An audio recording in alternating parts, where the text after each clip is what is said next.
আমার বয়স যে সময় 4 থেকে 5 বছর বয়স, সেই সময় আমার বাবা আমার আমার একটা বড় ভাই আর আমি আর আমার একটা বড় বোনের বিয়ে দেওয়ার পরে আমার বাবা আর একটা বিয়ে করে আমাদের জেলা থেকে অন্য একটা জেলায় যা বাড়ি করে। আচ্ছা, বাড়ি করে আর সেই সময় আমরা খুব ভেঙে পড়ি। আমার মা আসলে আমাদের রোজগার করার মতো কেউ ছিল না আমাদের।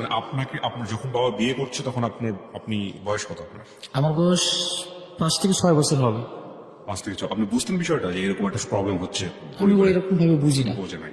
আচ্ছা, আপনি সবার বড় ছিলেন? না, আমার বড় একটা ভাই ছিল, আছে এখনো। মানে আপনারা 2 ভাই ছিলেন? জি। আপনার মাকে উনি ছেড়ে দিচ্ছিলেন নাকি মাকে রেখে একটা বিয়ে করছেন? মাকে রেখে আরেকটা বিয়ে করছে। ওকে, তারপর? তারপরে আমার বড় ভাই হচ্ছে মানুষের হোটেলে কাজ করে 25 টাকা দিন। ওই সময়টাতে? জি। ওকে। আমার মানুষের হোটেলে 25 টাকা দিন কাজ করে আমাদের খাওয়ায়। তো তারপরে 6 থেকে 7 মাস পর আমার বাবার একটা খোঁজ আসে, মানে আমরা অনেকদিন যাবত আমার বাবার খোঁজ পাই না। তো 6 থেকে 7 মাস পরে আমার বাবার আমরা খোঁজ পাই যে উনি হচ্ছে দিনাজপুর জেলার একটা থানায় থাকে, ঘোড়াঘাট থানায় থাকে। তো আমরা খোঁজ পাই যে আমার বাবা হচ্ছে ওই জায়গায় থাকে। তো তারপর হচ্ছে আমার মা হচ্ছে ওই জায়গায়, আমার একটা ছোট ভাই, আমার মার গর্ভে ছিল একটা বাচ্চা ছিল, আমার ছোট ভাই আর কি এখন যে আছে, ওরা নিয়ে আমি আমার বড় ভাই আমরা সবাই মিলে, আমার পরিবার সবাই মিলে আমরা হচ্ছে যাই আমার বাবার কাছে। যা দেখি আমার বাবা হ্যাঁ ওই জায়গায় একটা মেয়ের এনে ঘর সংসার শুরু করছে এবং আমার সৎ মা প্রেগনেন্ট। তো সেই অবস্থায় সেদিন সারাদিন থাকলাম আমার বাবার কাছে। তো রাত্রেবেলা আমার বাপের বড় ভাই ছিল আমার বড় আব্বু হচ্ছে সবকিছু ওই জায়গায় গেল, তারপরে মীমাংসা করলো যে দেখ তুই তো একটা ভুল করে ছাড়ছিস, তো এখন হচ্ছে তুই তো 2 পক্ষে খরচ দিবি, ওই পাশে খরচ দিবি এ পাশে খরচ দিবি, দিয়ে সব করে মানুষ কর। তো আমার বাবা তখন বলে যে আমি তো একলা কাজ করে এরকম করতে পারবো না, তো ওর যে আমার যে বড় ভাই আছে ফরিদুল, তো বলে যে ওর বড় ভাই আমার সাথে কাজ করবে, আমার বড় ছেলে আমার সাথে কাজ করে আমার দুই বাপরে সংসার চালামো আর কি, এভাবে সংসার চালায়। তো আমার বড় ভাই সেই সময় হচ্ছে আমার বাবার সাথে হচ্ছে, আমার বাবা হচ্ছে মিস্ত্রি কাজ করে, মানে টিনের ঘরের কাজ করে। তো আমার বড় ভাই এসে আমার বাবার সাথে টিনের ঘরের কাজ করা শুরু করে। প্রতি 7 দিন পর পর বৃহস্পতিবার করে রাত্রে আসে, শুক্রবার করে আমার ভাই আমাদের খরচ দিয়া চলে যায়। তো তারপরে আমি একটা মেয়ের সাথে বড়, আমাদের একই এলাকায় বাড়ি, একটা মেয়ের সাথে আমি বড় হই। যে ওই সময় আমি মানে মেয়েটার সাথে বড় হন বলতে কি, মানে মেয়েটা আপনার বান্ধবী ছিল, মানে খেলার পার্টি ছিল, সহপাঠী ছিল, এরকম কোনো কিছু? পাশাপাশি কিন্তু আমরা একই স্কুলে পড়তাম। একই স্কুলে পড়তেন? কোন ক্লাসে পড়তেন ওই সময়টাতে? আমি যে সময় ক্লাস 3-তে, ক্লাস 3 গল্প বলতেন? তো ক্লাস 3-তে যে সময়, সেই সময় আর কি আমি বুঝি যে আসলে ওর সাথে ওর আমার সবসময় দেখতে মন চাই শুধু। আচ্ছা তো আমি ওর জন্য হচ্ছে ওই হচ্ছে আমি হচ্ছে ক্লাস 3-তে ছিলাম, ও ছিল 2-তে। আচ্ছা। তো ওরা আমার দেখতে মন চাই। তো প্রাইমারি স্কুল তো ওর আমার ক্লাস শুরু হচ্ছে 11-12টা থেকে, আর ওর ক্লাস মানে ছুটি হচ্ছে 11:30টার দিকে। তো এই জন্য আমি হচ্ছে পরীক্ষা ফাইনাল পরীক্ষা ক্লাস 3-তে ফাইনাল পরীক্ষা দিই না, না দেওয়াতে ওর ক্লাস 3-তে ওঠে, আমি আবারও ক্লাস 3-তেই থাকি। মানে ও আগে যে আপনি হ্যাঁ, আমি 1 বছর গ্যাপ দিই। 1 বছর গ্যাপ দেওয়ার পরে তো ক্লাস 3-তে ওঠে। তারপরে ওরা আমি দেখি আমার ধ্যান মানে সবকিছু শুধু ওই, আর অন্য কিছুই না। আমার মা আমার বড় ভাই কিন্তু অনেক কষ্ট করে যে আমার বড় লেখাপড়া করানোর জন্য, কিন্তু আসলে আমার ওইভাবে লেখাপড়া হয় না, আমি শুধু ওরে নিয়েই পাগল। তো আমি ক্লাস 1 বছর যাওয়ার পর আমি যখন সময় ক্লাস করে উঠলাম, ওই ক্লাস করে উঠলো। তো আমি একসময় বললাম যে তোমার আমার খুব ভালো লাগে, তোমার আমি ভালোবাসি। তো বলে না, আমরা ভালোবাসা হবে না, তোমার বাবা এরকম, তোমার ফ্যামিলিটা এরকম, আমাদের দ্বারা এই ধরনের ক্লাস 4-এ ওঠার পরে আপনি এই ধরনের কথা বললেন ওকে? জি। আচ্ছা। তো ও আমার বললো যে না আসলে আমাদের এই রকম সম্পর্ক হবে না, আমাদের যদি একটি সাথে তাহলে তোমার বাবা 2 বিয়ে করছে, এই সম্পর্কটা কখনো কেউ মানবে না। তো তুমি হচ্ছে লেখাপড়া করো, আমরা খুব ভালো বন্ধু হিসেবে থাকবো। তো আমরা বন্ধু হিসেবে থাকি। যে সময় ক্লাস 5-এ আমরা পিএইচসি পরীক্ষা দিই, তারপর আমরা বলে যে না তুমি সত্যি আমার ভালোবাসো, আমি তোমার ভালোবাসি। আমার ক্লাস 5-এ পিএইচসি পরীক্ষা দেওয়ার পরে আমি হচ্ছে হাই স্কুলে ভর্তি হওয়ার জন্য রেডি জানুয়ারি মাসে। তো ও একটা হাই স্কুলে ভর্তি, আমার বলে যে তুমি অন্য একটা হাই স্কুলে ভর্তি হও। তো আমি বললাম যে কি জন্য অন্য একটা স্কুলে, আমি হাই স্কুলে ভর্তি হবো, তোমার সাথে তোমার ভালো লাগে না কিছু? তোমরা বলে যে না এইভাবে তো লেখাপড়া হবে না, দুজনে একজন লোক, তুমি অন্য একটা স্কুলে ভর্তি, আমি একটা অন্য স্কুলে ভর্তি। তো আমি অন্য একটা স্কুলে ভর্তি হই, অন্য একটা স্কুলে ভর্তি হয়। হওয়ার পরে আমি ক্লাস খুব একটা করতে পারি না, মানে স্কুলে যাই ওরা দেখার জন্য, আবার মনে করেন ক্লাস ফাঁকি দিয়ে ওই স্কুলে চলে আসি, ক্লাস ফাঁকি দিয়ে ওই স্কুলে চলে আসি, ওরা দেখি। তারপরে এরকম করে 4-5 মাস যায়, যাওয়ার পরে আসলে গ্রামে সবাই জানা গেছে যে এরকম ওরা অনেক ছোট মানুষ, তারপর ওরা সম্পর্ক করে সম্পর্ক করে। এখন এইভাবে 1 বছর চলে গেল। তো 1 বছরের মধ্যে আমার ক্লাস 6 আমার পড়াশোনা হইলো না সেইভাবে আর। আচ্ছা। মানে একবার আমি বাপের কাছে যাই, একবার মার কাছে থাকি, এরকম। আর আমার ওই মেয়ে আমার কিছু ভালো লাগে না। তো ওই মেয়ে আমার যখন আমি ক্লাস 11-এ উঠলাম ওই স্কুলে, তখন ও আমার বলে দেখো আমাদের সম্পর্কে কেউ মানবে না, তুমি হচ্ছে ঢাকায় যাও, ঢাকায় অন্য চাকরি করে তুমি একটু টাকা পয়সা করো, তাহলে আমার বাবা মা তোমাকে বিয়ে দিতে পারে। আচ্ছা। আমি এমন বলছি যে বিয়ে দিতে পারে, আমি বুঝি না, তুমি আমার হইবে কিনা তাই, তুমি না হলে তো মরে যাবো। আমার 2 জনের কথা এরকম ছিল। তো তারপরে ও আমার ঢাকায় আমার বলে যে হ্যাঁ তুমি ঢাকায় যাও। তারপরে আমি হচ্ছে আমার মার কিছু টাকা চুরি করে ঢাকায় চলে আসি। বয়স কত তখন আপনার? আমার বয়স সে সময় 7 পরীক্ষা দিচ্ছি 13 বছর। 12 থেকে 13 বছর। হ্যাঁ আপনি ঢাকায় চলে আসলেন কিসের জন্য? কিছু করবেন ঢাকায় এসে? হ্যাঁ, ঢাকায় এসে আমি টাকা কামাই করবো জানি তারপরে আমার করবেন কি বিয়ে শাদী করবেন? হ্যাঁ। এর আগে কখনো ঢাকায় এসছেন? না। আচ্ছা ঠিক আছে, তারপর? তো আমি ঢাকায় আসি, ঢাকায় আসার পরে আমি গাজীপুর চৌরাস্তায় আসি। আসার পর কোনো কাজ কাম কিছু পাই না। আমি কাউকে চিনি না, কিছুই না, আমি গাজীপুর ঢাকা শহর চিনি না কখনো। জি। তো আমি একদিন রাস্তায় ছিলাম, রাস্তায় থাকার পরে এখন দেখি যে হচ্ছে আমার বাপ দাও তোমার কিন্তু মিস্ত্রি কাজ করতো। তো আমি হচ্ছে ওই কাজ করা মানে দেখি যে মানে রাস্তার বাতায় হচ্ছে মানুষ হচ্ছে কাজ করতেছে, মিস্ত্রি কাজ করতেছে। জি। তো আমি একজনকে বলছি যে মামা আমার একটু কাজ দিবেন, আমি বড় লোক হবার চাই। কি হয়ে বলছেন? হ্যাঁ, আমি এভাবে বলছি যে আমি বড় লোক হবার চাই, আমার অনেক টাকা দরকার, আপনি আমার একটু কাজ দেন, আমি অনেক ঢাকা থেকে অনেক বড় লোক হই। তো তারপরে ওই দেখছি যে আমার হাত পায়ে গা পায়ে ময়লা, তারপরে অনেক ক্লান্ত, আমি সারা রাত গাড়িতে ছিলাম, তারপরে এক রাত রাস্তায় ছিলাম। তো ওই লোক আমার হচ্ছে ওই লোকের বাড়ি হচ্ছে বরিশালে। ওই লোক আমার একটা কাজ দেয়, কয় যে তুই এই যে খাবি থাকবি, তুই কি সমস্যা আমার রাত্রিবেলা বলবি, আজকে সারাদিন আগে কাজ করি। আমি গোসল টুসল করে কাজ কাম শুরু করি। তো রাত্রেবেলা মামার কাছে ওই মামা করে বললাম ওই লোকে। তো মামা বলে যে হ্যাঁ এখন বল তুই তো কাহিনী। তো আমি সবকিছু খুলে বলি যে মামা এরকম এরকম একটা মেয়ের জন্য এভাবে আসছি আর কি আমি। আচ্ছা। তো আসছি কই দেখ এইভাবে তুই আসছিস, তোর মা এখন গ্রামে এভাবে কষ্ট করে থাকে, তোর বড় ভাই এভাবে কষ্ট করে, তোর একটা ছোট ভাই আছে, এরকম ঠিক হবে না, তুই আমার সাথে থাক, কাজ কাম কর, তুই এমনি টাকা পয়সা দিতে পারবি, আল্লাহ ভরসা ইনশাল্লাহ, আমি তোর পাশে আছি সবসময়। তো আমি তারপর মামার সাথে 6 মাস কাজ করি। 6 মাস কাজ করে রোজার ঈদ আসে। আচ্ছা। তো আমি আসলে দেখি যে আসলে সবাই ঈদে বাড়ি যাচ্ছে, কিন্তু আমার আসলে এভাবে বাড়ি যাওয়া হয় না। কিন্তু আমার এমন আমার সবাই জানা গেছে যে আমি ঢাকায় থাকি, মানে এলাকার কিছু লোক ছিল আমি জানি না। তো হঠাৎ 1-2 দিন পর একজনের সাথে দেখা হয়। তো ওইভাবে আমার মা বাবাকে জানা গেছে, মা বড় ভাই জানা গেছে যে আমি ঢাকায় থাকি। তো ওরা জন্য আর আমার করে নাকি ওই অগ্র থেকে খোঁজ খবর নেয় আর কি, মানে এলাকার খোঁজ খবর নেয়। আচ্ছা। তো তারপরে এখন আমি ওই জায়গায় থাকি, তো ঈদের সময় বাড়িতে যাই, কিন্তু আমার বাড়িতে যাওয়া হয় না ওই মেয়ের জন্য। তোরা আমি মেসেজ দিই, সেই সময় একটা মেসেজ দিই বাটামাল ফোনে, তো আমি মেসেজ দিই, কিন্তু ওই মেসেজের কোনো অ্যান্সার দেয় না। এই মেসেজটা আপনি ও তো ফোন ইউজ করেন, আপনি কাকে দিলেন? না, ওর বাবার ফোন ছিল। বাবার ফোনে মেসেজ পাঠাইছেন? হ্যাঁ। তো এটা কেমন একটা বিষয় হয়ে গেল না? যাই হোক, তারপর? আমার বাবার ফোন তো আমরা আগে স্কুলে থাকতে চুরি করে কথা বলছি। আচ্ছা, কিন্তু মেসেজ পাঠাইলে তোর বাবা দেখে ফেলার সম্ভাবনা আছে না? তোর বাবা তো এই ধরনের কিছু বুঝে না। ও আচ্ছা আচ্ছা। তোর বাবা কিছু বুঝে না, শুধু ওইটা আমার মাঝে ওর মাঝে। আচ্ছা, ওর আর কোনো বোন টোন ভাই ছিল না?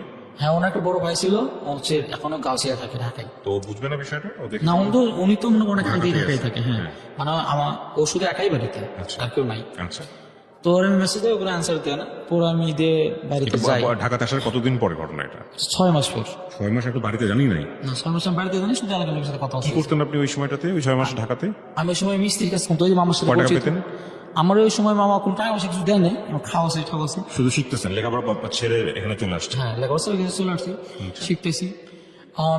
টাকা পয়সা কিছু মামা দেয়নি, 6 মাসে কোনো টাকা পয়সা দেয় নাই। এখন নিজের মতো আমার কাপড় চোপড় কিনে দিচ্ছে, তাও সে আমার ফ্যামিলি সহ কাপড় চোপড় কিনে দিচ্ছে। আমি তো বাড়িতে যাবো না, তো এখন আমরা জোর করে করি, দেখ আমিও তো অনেকদিন ধরে বরিশাল থেকে আসছি, তোর মামির আসবে ঈদে, তুই বাড়িতে যা, কি সমস্যা হলে তুই আমার সবার চলে আসবি, কোনো সমস্যা নেই। তো মামা আমার ফ্যামিলি সবার কথা শোনার পরে কাপড় চোপড় কিনি, কেনার পরে আমার 12,000 টাকা দেয়। আচ্ছা। 6 মাসে আমার 12,000 টাকা দেয়, আমার ট্যাক্স খাওয়া আছে, সবকিছু করছে মামা, আমার খুব যত্ন করছে আর কি। 12,000 টাকা দেয়, দিয়ে বলে যে তুই বাড়িতে যাবি, যা তুই হচ্ছে তোর মা বাবার দিবি, তো তোর আবার এরকম মনে হয় তুই চলে আসবি। তো আমি 6 মাস পরে আবার যাই বাড়িতে যাওয়ার পর আবার ওই মেয়েরে দেখতে যাই। ওর সাথে আমার কিন্তু এর মধ্যে কোনো কন্ট্যাক্ট ছিল না। আবার ওই মেয়েরে দেখতে যাই, আমি ওর জন্য পাগল, তো ওরা দেখতে যাই। তো আসলে ক্লাস 7-এ উঠে, আমার ক্লাস 8-এ উঠে গেছে সেই সময়, ক্লাস 8-এ উঠে গেছে। তো সেই সময় আমি আবার মনে করেন যাই আর আসলাম না ঢাকাতে, আর আসলাম না ঈদের পর ঢাকাতে না এসে। এখন আমি হচ্ছে আমার বাপের সাথে মিস্ত্রি কাজ করা শুরু করলাম, আমার বড় ভাইয়ের মতো বাবার সাথে মিস্ত্রি কাজ করা শুরু করলাম। শুরু করার পরে এখন ওই মেয়ে, এখন আমি স্কুলে মানে কাজে যাওয়ার ফাঁকে দেয় ওর সাথে দেখা করি, কারণ আমার বাবা আমার কিছু বলে না, আমার টাকা পয়সা খুব ভালোই দেয়, আমার বাবা খরচা পাইতে ভালো দেয় আমাদের, তো দেয়। এখন ক্লাস 8-এ যখন উঠলো, ওই যখন মার্চ মাসে পরীক্ষা ওদের স্কুলে, তো ওরা আমি কিছু গিফট করি, তো আমার বলে দেখো তোমার তো আমি যেটা বললাম তুমি তো এটা করবে না, আমাদের কন্ট্যাক্ট নাই, এটা কি হয়েছে, আমরা তো কখনোই আমাদের দুজনকে আলাদা করতে পারবে না, কেউ আলাদা করতে পারবে না, তুমি যদি কিছু টাকা করো তাহলে আসলে আমাদের দুইজনের ফ্যামিলি থেকে মানবে, তাছাড়া তো তোমাদের ফ্যামিলিকে কখনোই আমার বাবা মানবে না, যেহেতু তোমার বাবা 2 বিয়ে করছে, তোমাদের কোনো টাকা পয়সা নেই, কেউ কখনো মানবে না। আমি বলছি আচ্ছা ঠিক আছে, আমি কি করবো তুমি আমার বল, তুমি যেটা করবে আমি এটাই করবো, তুমি যেটা বলবে আমি এটাই করবো, তুমি বলো। তো তোমরা বললো যে তুমি ঢাকায় যাও, ঢাকায় যা কিছু টাকা পয়সা করে দেখো তো, আমার ভাইয়া কত শুরু থেকে ঢাকায় থাকে, ঢাকা থেকে টাকা পয়সা কামাই করে আমার ফ্যামিলিকে দেয়, তুমি যখন কিছু করতে পারো না তাহলে আমি দুজনকে সবাই মানবে। তো তারপর আমার আলু নামের একটা ফ্রেন্ড ছিল, ও আমার বলে যে দোস্ত তুই সত্যি ঢাকায় যা, ঢাকায় গেলে তোর আরো সম্পর্কটা ভালো হবে। তো আমি ঢাকায় আসি, ঢাকায় সে সময় আসতেছিলাম, পরে আমার মা বলে যে আমরাও যাবো, তোর বাবা এরকম ঠিক মতো খরচ পাতি দেয় না, ওই যে আমাদের হয় না, তো আমরাও যাবো। তো আমার মা, আমি এবং আমার ছোট ভাই, বড় ভাই সবাই একসাথে ঢাকায় চলে আসে, আমার ওদেরকে নিয়ে ঢাকায় চলে আসে। আচ্ছা, ঢাকায় চলে আসার পরে তো একজন কিউসির সাথে, বাইং কিউসির সাথে আমার পরিচিত হয়, যে ওই দোকানে আমি যে সময় কাজ করি, কিউসির থেকে একটা রেস্টুরেন্টে প্রতিদিন চা খাই। আচ্ছা, তো আমি ওই রেস্টুরেন্টে লাঞ্চ করার জন্য যাই, তো ওই কিউসির সাথে আমার পরিচিত, তো কিউসির সাথে আমি স্বাধীন করতে গার্মেন্টসের যে QC। বাইং কিউসি, হ্যাঁ। তো ওনার সাথে পরিচিত হয়, তো উনি আমার বলে যে তুই এগুলো কেমন খরচ কে, তুই তো গার্মেন্টস চাকরি করতে পারোস। তুই বললাম যে স্যার আমার চাকরি দিবি কি, আমি ছোট মানুষ, গার্মেন্টসের সামনে এগুলো তো মানুষ নেয় না, তোমার চাকরি দেবো আমি, ভয় করছে। আচ্ছা, তো তুই কালকে হচ্ছে স্কোয়ার গার্মেন্টসের সামনে যাবি, দেখবি আমি আসবো, আসার পর আমি তোর অন্য একটা গার্মেন্টসের সামনে নিয়ে যাবো। তো আমি তারপরে আমি হচ্ছে সেই সময় কিন্তু আমার মাকে ভাই রেডি হচ্ছে ঢাকায়। আচ্ছা, তো আমার মা চাকরির জন্য ঘুরে, আমার মা শুধু চাকরি হয়, বড় ভাইয়ের কোনো চাকরি হয় না। তো আমি ওই মানে পরের দিনে সকালবেলা মামারে বললাম যে মামা আমি তো আজকে গার্মেন্টসের সামনে যাবো, কইকে বললাম যে মামা ওই যে আমার ভাই স্যার বলছে চাকরি নিয়ে দিবে আমার গার্মেন্টসে, না জানি কত টাকা বেতন পাবো, আমি চাকরি করবো। আচ্ছা ঠিক আছে যা, তোর মামার সবসময় মনে রাখবি, তোর মামা সবসময় তোর পাশে আছে। তো তারপর ওই লোক আমারে সকালবেলা আমি যখন দেখা করি আগে, এখন ওই লোক অফিসে ঢুকছে 11টার সময়, আমি 11টার মধ্যে গেটে দাঁড়ায় থাকি, 11টার মধ্যে গেটে দাঁড়ায় থাকি। ওই লোক আমার 11টা বাজে ডাকে নিয়ে আসে, দেখে গেটে যে আমি দাঁড়ায় আছি, উনি গাড়ি থেকে নামে, গাড়ি থেকে নামে না, গাড়ি থেকে নামার পর দাঁড়ায় আসো, দাঁড়ায় আছে। তো ওই নামার পরে গার্মেন্টসের মধ্যে না যে একটা চাকরি দেয়, 3033 টাকা বেতন ধরে আমার চাকরি দেয়। তো ওনার কাছে থাকি আমি 1 বছরের মতো। আচ্ছা, 1 বছরের মতো উনি আমার বেতন করে দিল 7,800 টাকা। আচ্ছা, 7,800 টাকা করতে, এর মধ্যে ওই মেয়ের সাথে আমার মেসেজ আবার কথা শুরু হলো। কথা শুনে যখন আবার ওই রোজারি আমার এখন একদিন বলে যে দেখো আমার বিয়ে ঠিক আছে, তুমি আমার বিয়ে ঠিক আছে, আমি বুঝলাম না, ও যে ইচ্ছের পরে বিয়ে ঠিক আছে, পরীক্ষার রেজাল্ট দিলে বিয়ে দিয়ে দেবে। এটাও বলেছে। হ্যাঁ, তো বলছে। তো তারপরে আমি কইছি যে এই যে আমি কি করবো কও, তুমি আমার যেটা করবে আমি এটাই করবো, তুমি আমার যেটা করতেছো আমি এটাই করতেছি, তারপর যদি তুমি এরকম করো তাহলে তো আমার জীবন নষ্ট হয়ে যাবে।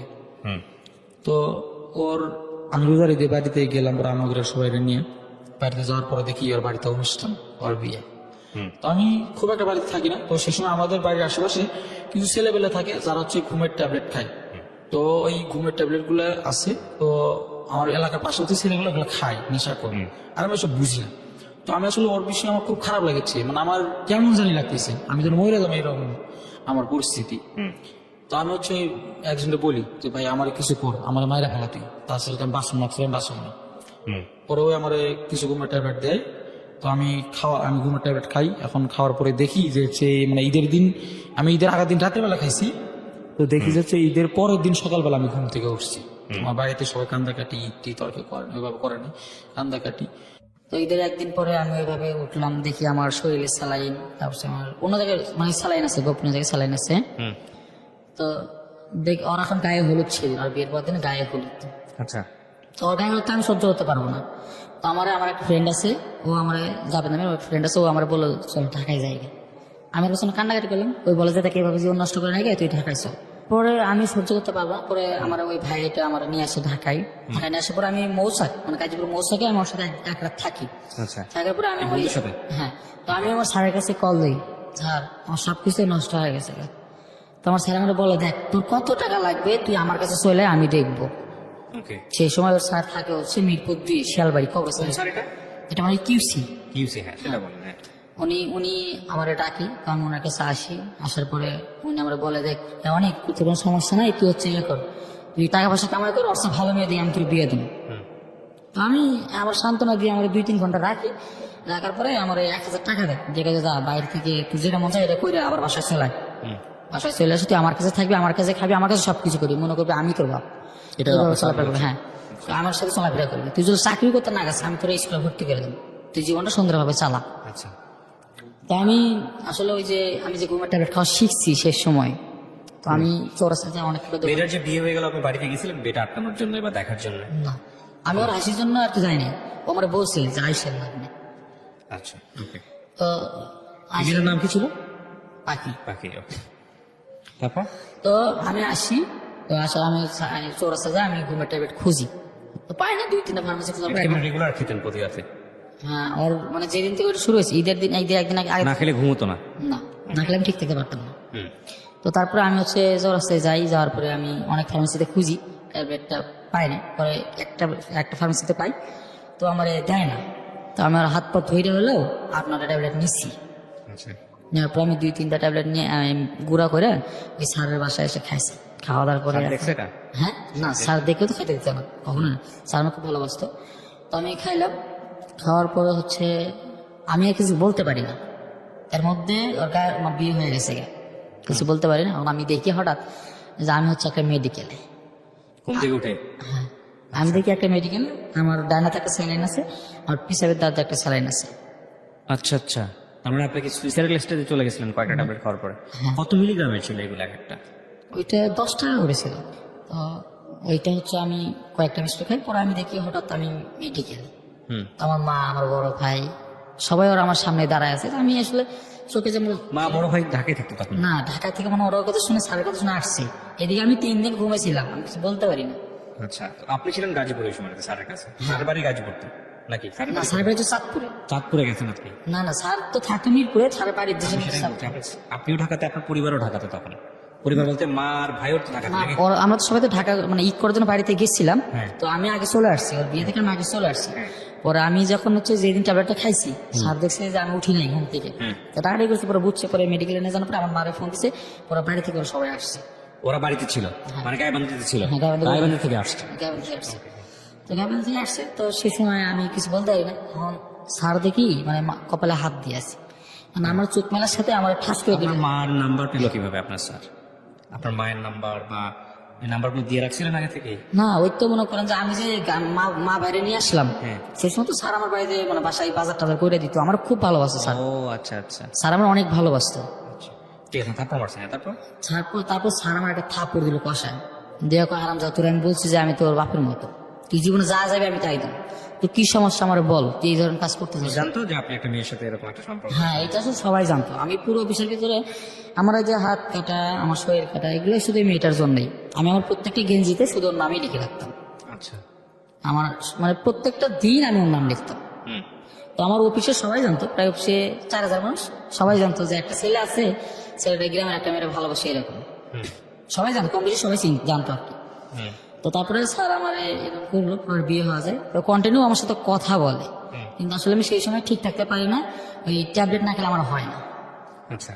আর কথা মনে হলে আমি ট্যাবলেট খেয়ে আমি ব্লেড দিয়ে হাত কাটাকাটি করি, এটা আমার এক ধরনের নেশা। সেই সময় হাত কাটাকাটি করি। এখন ওর সাথে যে সময় আমার একদিন ওর জামাইয়ের ফোন দিয়ে আমার কল দিছি, বলতে বলে কেমন আছো তুমি? ভালো আছি। এইভাবে কথাবার্তা আবার শুরু হয়, কন্টিনিউ কথাবার্তা শুরু হয়। তো বলে যে দেখো আমার সাথে বিয়ে হয়েছে ঠিক আছে, কিন্তু ওর সাথে আমার কোনো কিছু হয় নাই। ওর সাথে আমি ওরা একদিন বুকেও জড়াই নেই নাই, আমার নেয় নাই। বিয়ে করার কয়দিন পরে ফোন দেয় উনি? উনি 4 থেকে 5 দিন। 4 দিন থেকে 5 দিনের পরে পাখি আপনাকে ফোন দিচ্ছে? হ্যাঁ, পাখি আমাকে ফোন দেয়। ওকে। ফোন দেওয়ার পরে এখন ও আমারে এভাবে কন্টিনিউ ভাবে কথা চলতেছে। তো 2-2.5 মাস পর আমার বলে যে আমি ওর বাড়িতে যাবো না। কি জন্য? আমি তোমার ছাড়া বাঁচবো না, তোমার ছাড়া আমি বাঁচবো না, তুমি আমার স্যার কিছু করো না। বললাম যখন আমি কি করবো তুমি আমার বলো।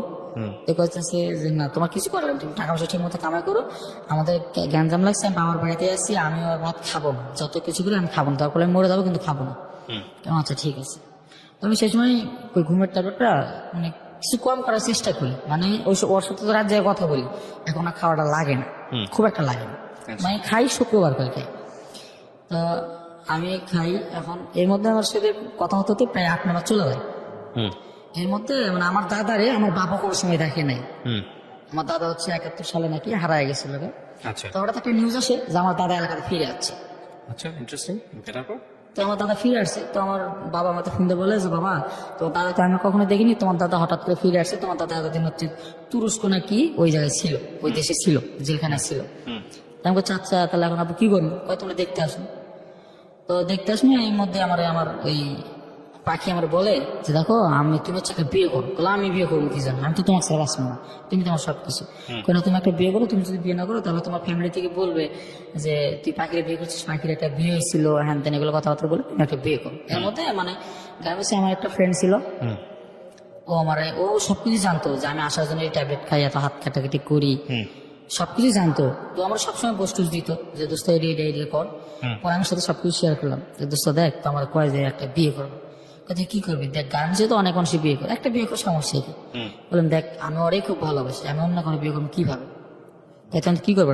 বললাম যে ওর কথা তুমি ভালো পারবো না।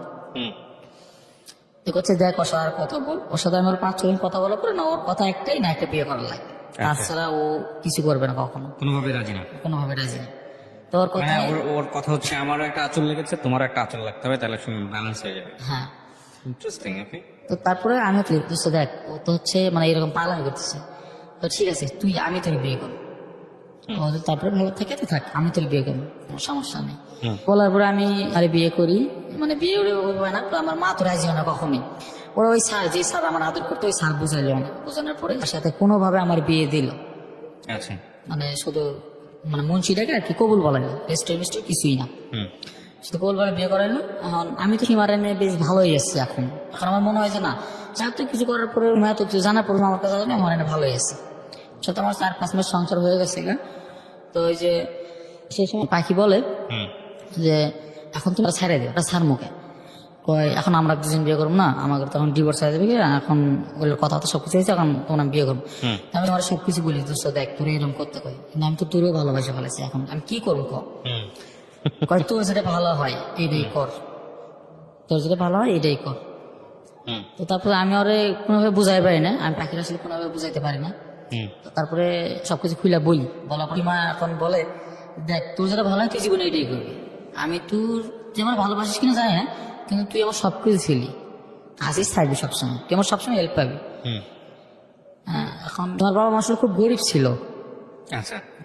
পরে আমি বাড়িতে যাই, ওই বিয়ের অনেকদিন পর বাড়িতে যাই, ওদের বাড়িতে ফার্স্ট টাইম গেছি বড়াপার সাথে বাড়িতে গেছি। যাওয়ার পরে দেখলাম যে ওরা আসলে অন্যরকম, মন মাসটি খুব ভালো। আমি মারা সেই সময় মানে মন থেকে আমাদের লাগে, ওরা আমার খুব আপন আপন লাগে, আপন আপন লাগে। তো তারপরে আমরা নিয়ে আসলাম।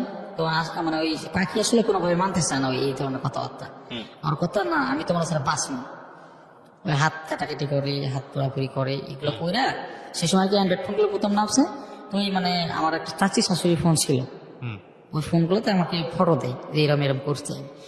তো তারপরে আমি হচ্ছে মানে টাঙ্গাইলে ঘোরার জন্য তুই আসি 1 মাস পর, সেই সময় সাথে আমার 9 মাস হয় শুনেছি, কিন্তু 9 মাসের একটু আগে। আর আমি তুই আসি টাঙ্গাইলে তুই আসার পরে আমি বাড়িতে যাই ঘোরার জন্য, বিজয় দিবস 16 তারিখে 14 ডিসেম্বর ঘুরতে যাই। ঘুরতে যায় পাখির আমি বলি যে এখন তুমি কি করবা বল, আমি তোমার রেখে আসছি। তারপরে সেই সময় আসলে আমার কাছে কোনো টাকা পয়সা কিছু ছিল না, আমি সেই সময় আসলে পাড়া নিয়ে এবার পালাম, মানে পাখির পালালেন, তখন আপনি আমার সাথে সংসার করতেছেন। তো পালানোর দরকার কি ছিল? পালানোর দরকার ছিল মানে হচ্ছে মানে বাড়িতে চলে গেল, তারপরে বাবা মা মানে ওটা কেমন মানতে চায় না খুব একটা। কাকে মানতে চায় না? আপনাকে মানতে চায় না নাকি ডিভোর্স মানতে চায় না? না আমাকে মানতে চাচ্ছে না, মানে বাবা মা বলে যে এত দূরে এটা ভুল করছে। তো সেটা তো ঠিকই আছে, আপনার জায়গা থেকে সমস্যাটা কোথায়? আপনি ডিভোর্স দিয়ে দেন তখন। হ্যাঁ ডিভোর্স দিয়ে দেবো না, কিন্তু এটা করে না, আমি ওইটা করি না, দুজন একজন করি না। একজন আবার এটা সাপোর্টও করতেছেন না? না আচ্ছা, সাপোর্ট করতেছে।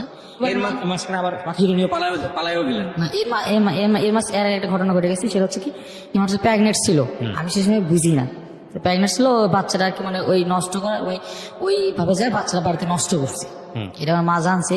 জানার পরে হচ্ছে বড় আপার সাথে গল্প করছে যে আসলে ও তো আসলে এরকম তার বাচ্চাটা আমি নষ্ট করে দিই, কিন্তু অথচ কিন্তু আমি তখন আপন ভাবি, মানে তখন আপন ভাবি, তখন আমি পাখির সাথে কথা বলি তোমার কাছেই আছে। তারপরে আমার না বইলাই মানে আমার না বইলাই ওই বড় আপার সাথে কথা বইলা মানে হিমান না কি জানি বলে ওইটা করে ফেলে। তোমার হচ্ছে করতো কি মানে আমি যে টাকা পয়সাগুলো কামাই করতাম সেই সময় স্যার কিন্তু ভালো বেতন দিত, 14,500 টাকার মতো। আচ্ছা, আমি সব টাকা ওর কাছে দিতাম। ও হচ্ছে মানে শুধু খাওয়া বাটা সবকিছু দিয়ে মানে আমার স্বপ্ন ছিল যে ওই টাঙ্গাইলে বাড়ি করবে। আমার টাকা পয়সা সবকিছু এই মানে শ্বশুর বাড়িতে পাঠাচ্ছিল ওই। আচ্ছা, তো আমার মা কিছু বলেছিলাম যে ছেলে ভালোবাসে এরকম, তারপরেও ভালো থাক, তারপরে পাখিরে বলে ভালো থাক। পাখিরে বলবো তো আমরা এরকম জানতাম না যে চলে এরকম করবে। বাচ্চারা নষ্ট করার পরে ও হচ্ছে মানে আপার সাথে যে সময় বাচ্চারা নষ্ট করছে, বাচ্চা নষ্ট করার পরে আপার সাথে যে ফোনে কথা বলছে, ওই আমার ছোট ভাইরা আছে যে পিচ্ছি, ও একটি রেকর্ডটা পাইছে। রেকর্ডটা পাওয়ার পরে আমার আম্মুরে দিছে। আমি তো বুঝি না, পরে আম্মু তখন সবকিছু শুনছি, শোনার পরে নাকি ওই রেকর্ডটা নাকি বলছে যে আমরা হচ্ছে টাঙ্গাইলে বাড়ি করবো, ওর টাকার সাথে এটি আছে, আমি যেরকম সেটাই শুনবি। পাখি মাখি যখন সবকিছু ভুলে গেছে, আমিও যেরকম ওই সেটাই শুনবে, আমরা টাঙ্গাইলে বাড়ি করবো। এটা ওর বড় আপাকে? হ্যাঁ। আচ্ছা। তো বলছে এই আমার রেকর্ডটা শুনছে আমার ভাই। শোনার পর আমি বলি যে দেখ তুই তো আমার খুব ভালো বন্ধু, তুই আমি খুব আপন ভাবি, এখন তুই আমার অন্তত ঠকাস না, তুই আমার আমি কি করবো, তুই কর, তুই তো জানিস শুনে জানিস না আমার বিয়ে করছিস, তো তুই আমি কি করবো। এখন ওই বলে যে আমি তাহলে ঘুরতে যাবো। তো আচ্ছা ঠিক আছে ঘুরতে যা, সমস্যা নাই। তো আমি ঘুরতে পাঠাই ওরে, আমি টাঙ্গাইল রাখলাম 14 ডিসেম্বরে, আমি 15 ডিসেম্বরে গেলাম সেই গাইবান্ধায়। 15 ডিসেম্বরে গাইবান্ধায় গেলাম, তারপর কল দেয়, ও কল রিসিভ করতে চায় না। তো আমার একদিন 16 তারিখে রাত্রিবেলা কল দিচ্ছে, কল দিয়ে করতেছে কিরকম গ্রামে কিরকম সময় কাটতেছে। তাহলে আমার ভালো সময় কাটতেছে, হতে তোমার কি খবর বলো, কবে আসবো। তো আমি জামু দিয়ে আছি, আর তুমি হচ্ছে ইয়ে করো, আমার কাছে তোমার যে টাকা আছে 50,000 ওটা শুধু আমাকে দাও। বললাম কি আর করছে, যেটা শুধু আমি জমি কিনে যাই, জমি কিনে যাইতে পারি করবো, আমরা হচ্ছে ইয়েতে যাবো না, গাইবান্ধায় যাবো না। তো বললাম দোস্ত দেখি রে কেমন জানি হয় না, তুই বিয়ে করছিস গাইবান্ধায়, আম্মু তো জানিস কত কষ্ট করছে, এরকম হচ্ছে না, তুই চলে আয় না। ও আমার সাথে সে সময় এক ধরনের ঝগড়াই করেছে ফোনে। তো আমি আমার পাখিরে বললাম যে দেখো এরকম তোমার জন্যই, তুমি আসলে কিরকম করতেছো আমার সাথে, এই জন্য এরকম হচ্ছে আমার। তো পাখি আমার বলেছিল আমার দুদিন পালাম। আচ্ছা, এই হচ্ছে পালানোর ঘটনা। হ্যাঁ হচ্ছে পালানোর ঘটনা। তারপর তো তারপরে আমরা পালাবার চাইলাম, তো সেদিন ডাক্তার পালাইতে পারলাম না পারে। তা আমার ছুটি শেষ, 18 তারিখে আমার ছুটি শেষ, 3 দিন ছুটি দিয়েছিলাম আমার ছুটি শেষ, আমি চলে আসবো এখন। তখন কি কিউসি স্যার বিষয়গুলো জানেন না? না উনি তো জানেন। তখন কি ওনার সাথে আপনার সম্পর্ক আছে না? ওনার সাথে আমার সবসময় সম্পর্ক, আছে, কিন্তু ওনারা ওইভাবে বলতে পারি নাই যে স্যার বাবা আমার ঠকাচ্ছে কিংবা পাখি এরকম বলতেছে, এটা আমি স্যারে বলতে পারতেছি। মানে আমি সেরকম স্যার একটা ভয় পাইতাম যে স্যার শুনলে আমরা চড়াবে ধরে, এই একটা ভয় পাইতাম।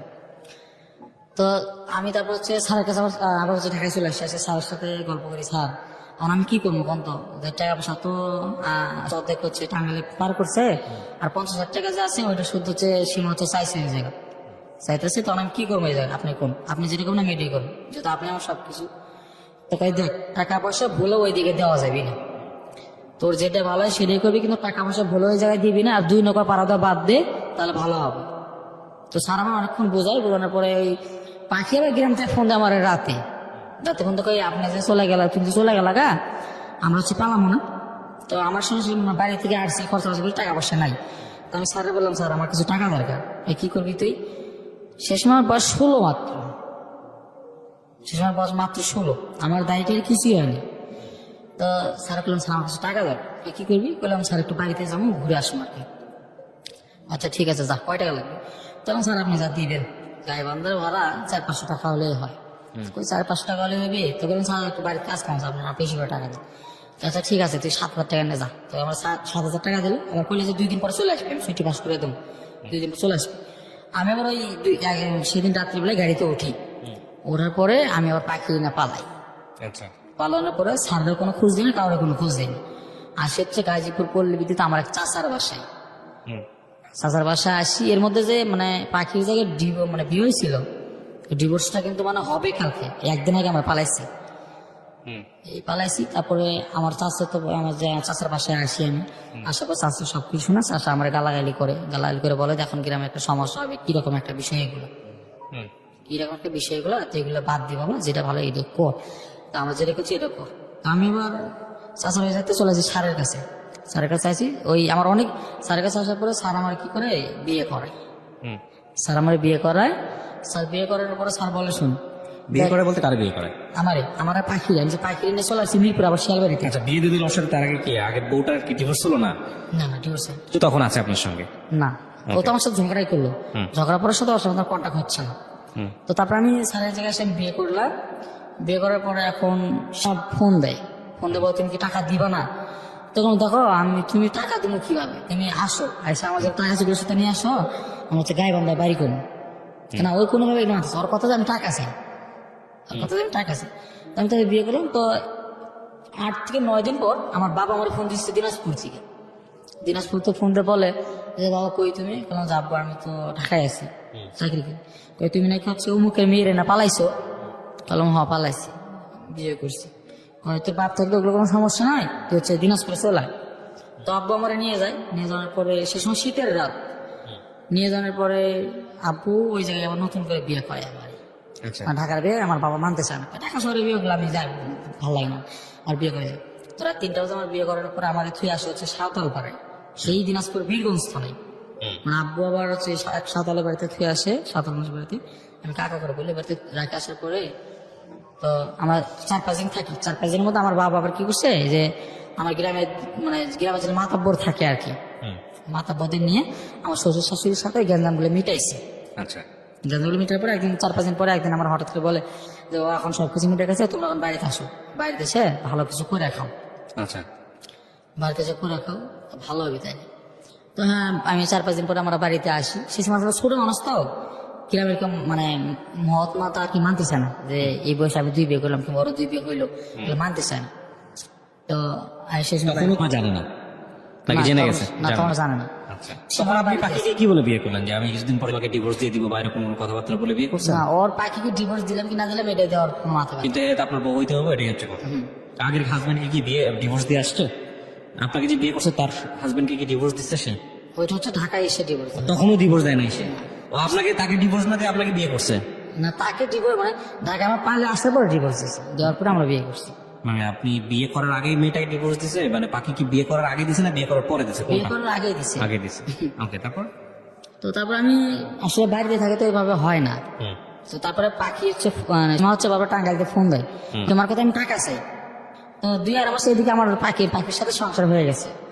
তো আমি এখন একদিন হঠাৎ করে ফোন দিয়েছি, তা আমি কই শোনো তুমি যে টাকা বসো না পাখি, তুমি যে টাকা চাই শুধু, আমি তো আসলে টাকাগুলো সবকিছু একজনকে দিয়ে দিচ্ছি। আরে তুমি জানো না আমি একজনকে ভালোবেসি, আমি তোর বিয়ে করছি। তখন ও আমার অনেক গালাগালি করে, গালাগালি করার পর কয় যে তুমি এটাই করলাম আমার টাকা দিলাম নাকি। মানে ও যে শুধু টাকার জন্য বিয়ে করছে হয়তো এটা আমি জানতাম না, কিন্তু ও আমার খুব ভালো বন্ধু ছিল একসময়, ও আমার সবকিছু জানি আমার বিয়ে করছে। তো এইভাবেই সাথে আমার কথাবার্তা হওয়ার পরে আমি আবার ঢাকাতে চলে আসি স্যারের কাছে। স্যারের কাছে চলে আসি, আসার পরে আমি আবার হচ্ছে গাজীপুর একটা অফিসে গার্মেন্টসে চাকরি নেই, স্যারই আমার চাকরিটা নিয়ে দেয়। তো সে সময় একটা চাকরি করার তো হয় না, স্যার তো এইভাবে বলতে হবে না যে স্যার আমার এরকম এরকম সমস্যা, আমি বিয়ে করছি, স্যার ওইভাবে বলতে পারি না স্যার। তো আমার বউ আসলে সেই সময় 16 বছর বয়সে আমি বিয়ে করছি। তো গার্মেন্টস চাকরি করতে পারে না, গার্মেন্টস চাকরি করতে পারে না। পাখি? হ্যাঁ, পাখি গার্মেন্টস চাকরি করতে তখন কোথায়? তো টাঙ্গাইলে।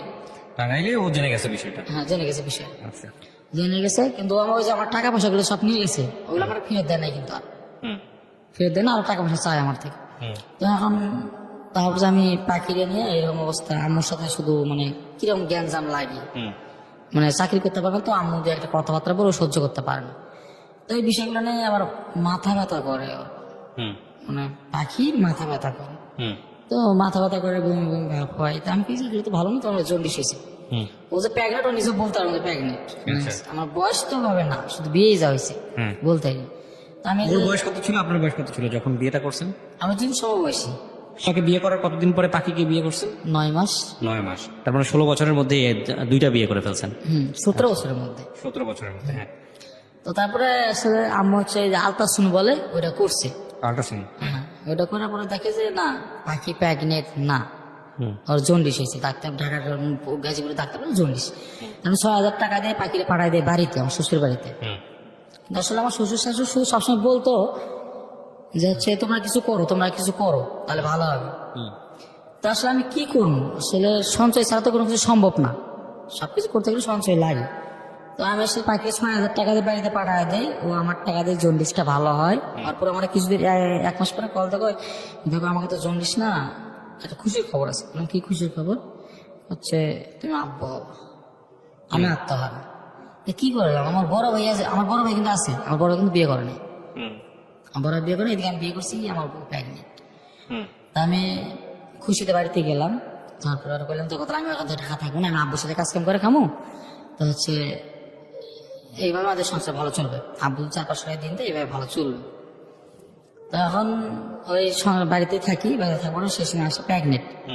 তো বাড়িতে থাকি, এখন আসার আমি সবসময় বলি দেখো আমি তো আমার বাড়ির সবকিছুই করি, বাজারঘাট সবকিছুই করি, তোমার তো কোনো কিছু অভাব দেই না। তুমি তাহলে প্রতিদিন সকালবেলা করে মায়ের বাড়িতে যাবা না। মানে আমার বইয়ের একটা অভ্যাস খারাপ ছিল, কি হচ্ছে মানে প্রতিদিন সকালবেলা মায়ের বাড়ি যেহেতু আমি কাজে গেলেই আমার হচ্ছে বিকালবেলা চলে আসতো, মানে ওর মা বাবার সাথে সময় সব সময়। তো চলে আসতো, তো এটা নিয়ে অনেক জ্ঞানজাম হইলো। তো আমি পারবো নিষেধ করি না, প্রতিদিন যাইতেই থাকে। তো মানুষ শুধু বলে যে না তোর শ্বশুর শাশুড়ি তোর বউরে খাওয়ায়, আমার প্রত্যেকটা মানুষ বলে। তো আমি যে এদিকে সবকিছু করি, আমার টাকা তাহলে যাই কই, আমি বাবার সাথে কাজ করি 400-500 টাকা দিন, আমি 10 একটা বিড়ি খাইতে পারি না, সে একটা বিড়িও খাই না। হুম।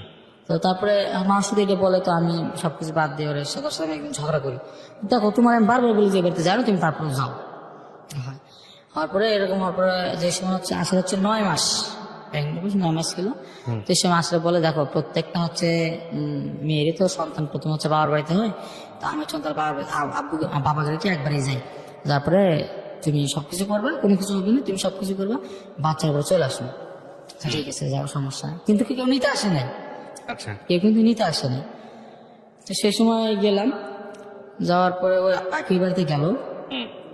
পাখির বাড়িতে যাওয়ার পরে আমি সবকিছু খরচা দেই, আর যা কিছু লাগে আমি সব দেই, কিন্তু আমার শুধু আমার শ্বশুর শাশুড়ি। তো একদিন রাত 4টে বাজে আমার শ্বশুর আমার কল দিছে, ভোরের রাজনের একটু আগে আচ্ছা। কল হচ্ছে, বাবা কি তোমার ডাক্তার কাছে যাওয়া লাগে? বললাম কি জন্য? সমস্যা মানে খুললাম, আমি কইতাছে না। তো আমি বুঝতে পারছি যে এই সমস্যা।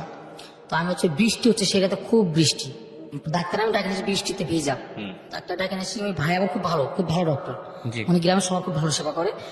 তো আমি হচ্ছে গেছি আর ডাক্তার ডাকতে, আমার কাছে সেই সময় টাকা পয়সা নাই, আমি 4000 টাকা জমা ছিলাম, যে কম কি নয় বলা যায় না, ডাক্তারের দিন আর কি, সেই টাকা পাখির কাছে রাখছি। তারপর? তো আমি সেই টাকাটা পাখির কাছেই রাখছিলাম। তো ডাক্তারে একটা স্যালাইন দেওয়ার পরে আমার ছেলে হয়েছে, আমি 17 বছরে বাবা হয়েছি। আচ্ছা। তো রাত 4টে বাজে আমি কল দিই আমার বড় ভাইয়ের কাছে, ঢাকায় থাকে ওরা সেই সময়, আমি কিন্তু বাড়িতে। তো সেই সময় কল দিয়ে বলি ভাই, তখন কি আপনি সাথে আপনার সম্পর্ক আছে? না সেটা আমার কোনো কন্ট্যাক্ট নেই। কন্ট্যাক্ট নাই, কিন্তু ডিভোর্স দেয়া বা কোনো কিছু করেছেন না? না না তখনও কিছুই করেন নাই? না, তখনও করিনি। আচ্ছা, তারপর? তো তারপরে আমি ওর ভাইয়ের ফোন দিয়ে বলি যে ভাই এরকম এরকম, চাচা ঠিক আছে তাহলে আমরা 10-12 দিন পরে বাড়িতে যাচ্ছি। হুম। ও সবাই খুশি আর কি, ছোট ভাইয়ের বাচ্চা আছে, সবাই খুশি। তো বাচ্চা হওয়ার প্রায় চুল ফালানো মানে টাকা পয়সা সবকিছু আমারই গেল, কিন্তু সব খরচা আমার। আমার শ্বশুর এই যে বাচ্চা হওয়ার পরে 10 টাকা দিয়ে একটা পানির বোতল পাওয়া যায় বাচ্চাদের খাওয়ানোর জন্য। তো আমি কাজে গেছি, তো আমার পাখি আমার ফোন দিয়ে কইতাছে যে একটা 10 টাকা দিয়ে ডাক্তার কাছে এলাজ বেড়ে বলবে, যে ভাই পানির বোতল নাই বাজার 10 টাকা দিয়ে পানির বোতল নিয়ে এসো আসতে সময়। বিকাল সেই সময় 4টে বাজে। তো আমি বললাম দেখো বাজার তো কাছে আছে, তুমি একটু বাবারে যা বলো না কাম। আমি কই যে বাবা আনবি দেয়, কিন্তু বাড়িতে কিন্তু বাবা গালাগালি করে, যখন খাচ্ছে যাচ্ছে এরকম গালাগালি করে, কিন্তু পাখি আসলে বলে না, তার প্রেম করে বিয়ে করছে এই জন্য বলে না। তখন আমি ওই রাত 9টা বাজে নিয়ে আসি, পানিটা নিয়ে এসে আমার বাচ্চা খাওয়াই, ওর পাখি আমার কাছে কান্দে, কয় দেখো তুমি প্রেম করে বিয়ে করছি, তুমি খুব একটা লেখাপড়া করো নাই, আর ইনকামের সোর্সটাও খুব একটা ভালো না, তো আমার কি করবো কও না। আমার সেই সময় দুজন খুব ভাঙ্গে পড়লাম, ভাঙ্গে পড়ার পরে মানে 1 মাস ওই জায়গায় থাকা পড়লো, বাচ্চা পরে 1 মাস ওই জায়গায় থাকা পড়লাম শ্বশুর বাড়িতে, খরচা কিন্তু সব আমার। থাকা পড়লো, থাকা পরে 1 মাস পরে আমি নিয়ে আসলাম আমার বাড়িতে, নিয়ে আসার পরে আমি সবকিছু করি। তো আবারও পাখি শুধু হচ্ছে ওই বাড়িতে যায় আসে সঙ্গে ভাড়া চলতেছে। এর মধ্যে আমি করলাম কি, ওই জায়গায় একটা সংসদ সদস্য আছে দিনাজপুরের, দিনাজপুরের সংসদ সদস্য আছে। তো উনি হচ্ছে খুব ভালো কাজ করবে সবসময়। তো আমি আবার কাজ করি সবসময় দিনাজপুর জেলার ভিতরে বাবার সাথে যায়। তো ওনার আমি খুব ভালো একটা ফ্যান হয়ে গেলাম, মানে ওনার খুব ভালো ভক্ত আমি হয়ে গেলাম। এমপি? জি, ওই এমপির হওয়ার পরে আমি সেই সময় ফেসবুকটা একটু সেভাবে বুঝি না, তো আমি সবসময় ফেসবুকে খালি ভাইয়েরই পোস্ট, মানে ওই ভাইয়ের এমপির পোস্ট দিই। তো এমপি এসে কোনোভাবে জানতে পারছে একটা ছেলে আছে খুব ভালোবাসে, এমপি আমার খুব ভালোবাসে, আমার বলে তোর কি সমস্যা আমারে বলবি, তোর কি ইনকাম সোর্স থাকে তুই আমারে বলবি, সবসময় তোর আমি তোর পাশে আছি, ভালো করে কেন খা। তো সেই সময় আর কি বাচ্চাটা যখন 8-9 মাস বয়স, সেই সময় তুই ঢাকায় আসি আমার বউরে নিয়ে, আবার ঢাকায় আসি, আবারও আসে ওই মানে ঢাকায়, মানে ওই আমার বললো কিন্তু যে আমার ইনকাম সোর্সটা ভালো না। আসলে আমাদের দুজনে হেল্প করার মতো কেউ ছিল না, হেল্প করার মতো কেউ ছিল না, কারণ আমার বাবা মা তো একলা কষ্ট করে, বড় ভাই তো বড় ভাইয়ের মতো, মানে শ্বশুর শাশুড়ির মতো, হেল্প করার মতো কেউ নাই। তো আমরা দুজন যখন তাই তখন ঢাকায় আসি, বাচ্চাটা আমার শ্বশুর বাড়িতে রাখার পরে পাখি মনে করেন যে থাকতে পারে না, থাকতে পারতে আবার বাড়িতে যাই, যার পরে বাড়িতেই সংসার। তো তারপরে আবার আমি ওরা নিয়ে আসি, মানে বাড়িতে নিয়ে যাই, এই 1 মাস থাকার পরে বাড়িতে নিয়ে যাই, 1 মাস থাকার পরে বাড়িতে নিয়ে যাই। তারপরে আমি এমপিরে সবকিছু জানাই, মানে একটা ছেলে আছে, এই ছেলের মাধ্যমে আমি এমপিরে সবকিছু জানাই যে ভাই মতো এরকম সমস্যা। তো বলে যে তোর কি সমস্যা? কোনো সমস্যা নাই, আমি যে কোনো কাজ দিচ্ছি কাজ করে খেলি, কোনো সমস্যা নেই, কাজ করে খেলে কোনো লজ্জা নেই।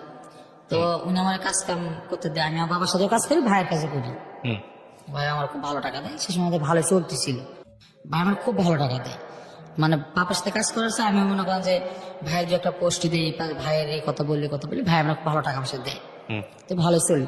চলার পরে এখন মনে করেন যে এই যে ভাই আমার একসময় বলে তুই যে সাইডের কাজে লাগাই পড়, সাইডের কাজে লাগলে ভালো হবে, যে কোনো কাজও শিখতে পারবি।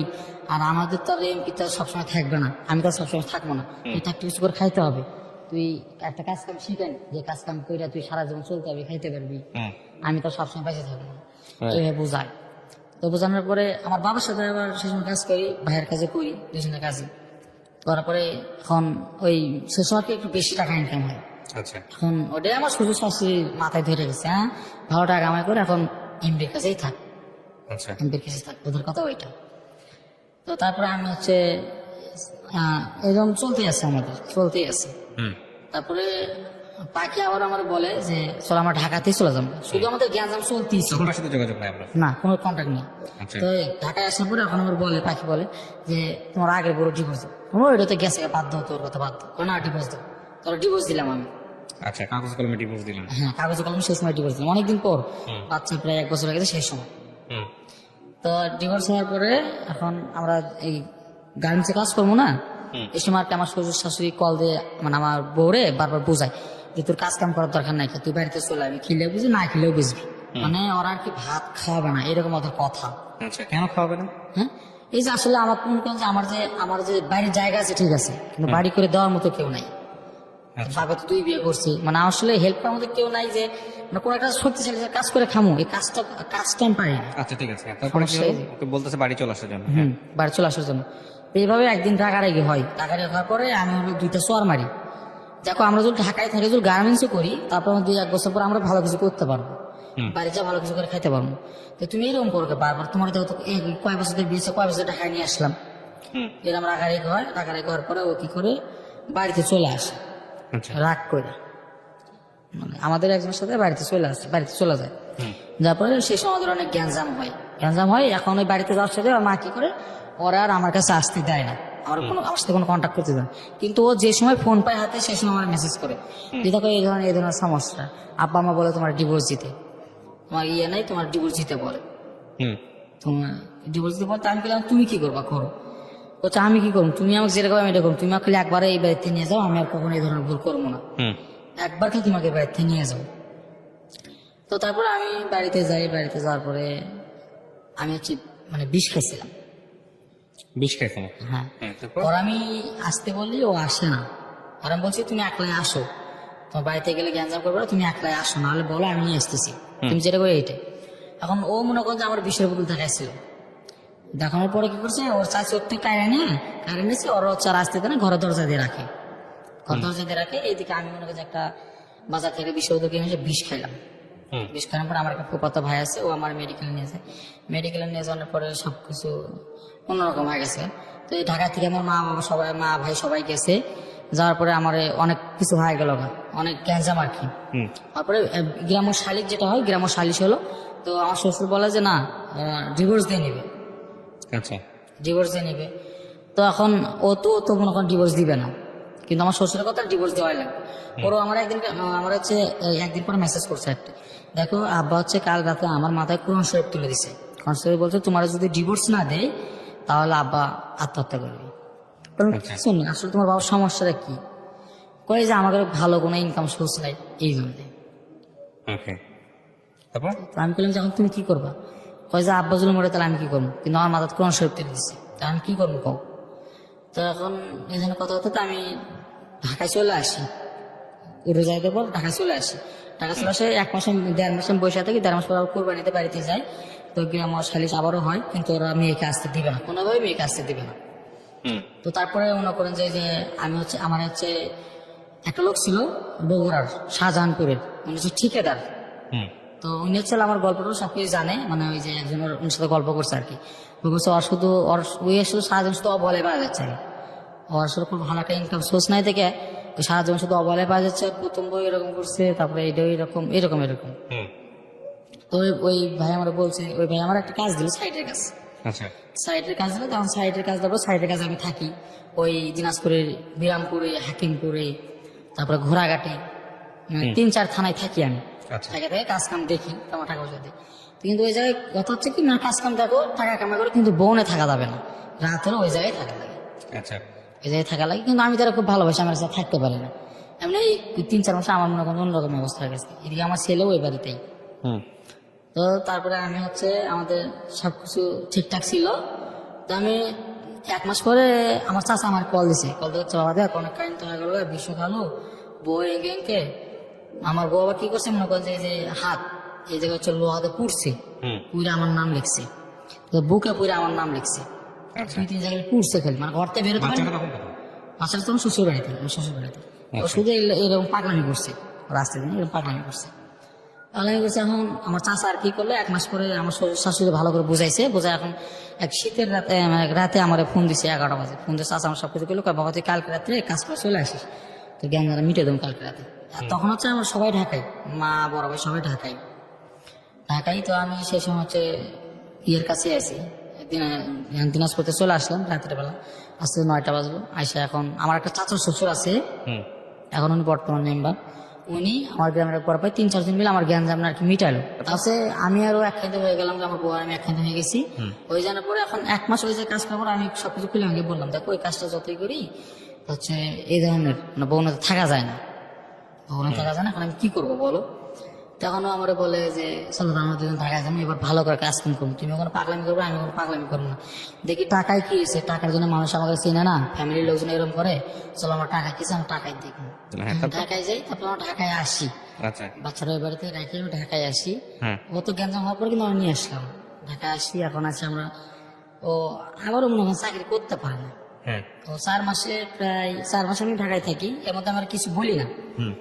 4 মাস আমরা ঢাকায় থাকি, তো চাকরি বাকরি কিছু করতে পারে না। আচ্ছা করতে পারে না, 3-4টা অফিস পাল্টাইছে। তো আমি গালাগালি করি, দেখো তুমি চাকরি করতে পারো না, বাসায় থাকো দরকার পড়লে। বাচ্চাটা তখন আপনাদের সাথেই? না, বাচ্চারা বাড়িতে, আচ্ছা বাচ্চারা বাড়িতে। আর আমরা হচ্ছে আমার ছেলেকে নিয়ে আসি, নিয়ে আসি হচ্ছে কিছু স্কুলে দিই, তারপর ঢাকা শহরে যদি স্কুলে দিই তার ভালোভাবে পড়াশোনা করতে পারবে। আচ্ছা তো এর মধ্যে আমার যে একটা সুপারভাইজার আছে, উনি আমার খুব ভালো সাপোর্ট করছে সবসময়। তো উনি আমার সবকিছু ভালো পরামর্শ দেয় যে এদিক কর, তোর বলতে চাকরি করতে না পারে, তুই হচ্ছে বউ এটি আছে ছোলে করে নিয়ে আয়, তাহলে ছোলে তোলের ভেতরে কি হবে, নিয়ে সেই যায় সবকিছু করে। তো আমি তারপরে এখন ওর বলি কথা, ওই একদিন মানে এর মধ্যে আবার প্রেগনেন্ট হয়। আচ্ছা প্রেগনেন্ট হয় second time? Second time pregnant হয়। হওয়ার পরে এখন এলাকা থেকে হঠাৎ একদিন আমার একটা ফ্রেন্ড ফোন দিছে আমারে, ও আমার সম্পর্কে ভাসতে হয়ে গেছে, আচ্ছা আমি তো হচ্ছে তোর এলাকায়, আমার এলাকায় মানে আমি তো এলাকাতে নাই, আমি তো হচ্ছে ঢাকার থেকে। এখন হচ্ছে আমি একটা মেয়ের সাথে সম্পর্ক করি, মেয়েটা কিন্তু মেয়ের না পালাম। বললাম দেখ বাবা, আমি আসলে টাকা, আমি গরিব মানুষ, আমাকে ভেজাল ফালাইস না, আমি ওই কিছু করবো না, আমাকে চাষার দরকার নেই, আমি এগুলি ভেজাল আমাদের নাই, ঢাকা শহরের মানুষ ভালো না, আমি এগুলো ভেজাল আমাদের নাই।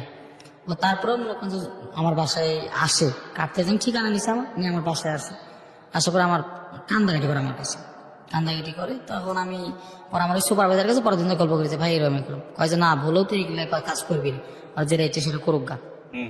তো পরে ওই ছেলে কি করছে, একলাই মনে করে যে গেছে সেই গাজীপুর থেকে গেছে হচ্ছে হেমায়তপুর। আচ্ছা হেমায়তপুর গেছে, যা এখন আমার বলতে কয়েছে চাষা আমাকে বান্ধে রাখছে এই জায়গায়, ও বান্ধে রাখছে। বললাম কে, বলছে আমি বিয়ে করে মেয়ে নিয়ে বেড়াচ্ছে, ওনারা তো বিয়ে না করতে যাওয়া দিচ্ছে না। তো তার আমি আমার এই যে এলাকার একটা ছেলে থাকে আমার ওই জায়গায়, আমার ওই আমার ভালো বন্ধু, তো আমি ওরে নিয়ে হচ্ছে কই যে বাবা হচ্ছে অক্ত এরকম বান্ধে রাখছে ওই জায়গায়, যত আমরা দুজন যাই, যার পরে কি হয় না হয় দেখি।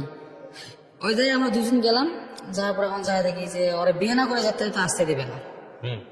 তো কাজী আমার বলে যে, কাজী আমাকে দুইজন বলে যে তোমরা দুইজন যে সাথে আছো, তোমরা দুইজন তো শুরু, তোমাকে তো বিয়ে দেওয়া যাবে না, তোমার কি জন্য আছে? বললাম ভাই আসলে পাইলে আছে ওই এই জন্য আছে আর কি, তো কি করবেন করেন, আসলে ভুল হয়ে গেছে মাফ করে দেন। ওই ছেলে মনে করেন একটু বদমেজাজি ছেলে, ওই ছেলে কি করে মানে রাগারাগি করে, শ্বশুর শাশুর সাথে ওই জায়গায় রাগারাগি করে, রাগারাগি করে। তখন ওর শ্বশুর কি করে মানে আমাদের দুইজনকে সাক্ষী বানায়, আমরা সঠিক নামে বলি যে আমার নামে এটা, ওর নামে এটা, বাবার নামে এটা, সঠিক সবকিছু সঠিক দিয়ে ওই ছেলের বিয়ে করে। তখন আমরা যে শুনবো না যে মরানা কত, এর আমরা কিছু শুনি নাই। আর মরানা বান্ধিছে হচ্ছে 8 লাখ। কার বহরান এটা? ওই ছেলেটার, হ্যাঁ মানে যে মেয়েটার জন্য পয়সা গেছে বিয়ে করলো, বিয়ে করে মরানা 8 লাখ। ওরা ওই যে আমাকে থাকতেও দিবেন। রাত বাজে প্রায় 2টা, আমি হেমায়তপুর থেকে বাসা লাগে গাজীপুরে। আমি হেমায়তপুর থেকে গাজীপুর আসবো, অগ্রত বাসা টাসা কিছু নাই। আর আমার বাসা আসলে আমি ওইভাবে একলা কাজ কাম করি, ওইভাবে আসলে আমার কাছে টাকা পয়সা নেই যে আমি ওকে পালন। তো তারপরেও আমি রাত 2টা বাজে ওরা দুজন সব আমার বাসায় আসে। আসার পরে মানে আমার বউ সেই সময় প্রেগনেন্ট, আমার বউ সেই সময় প্রেগনেন্ট।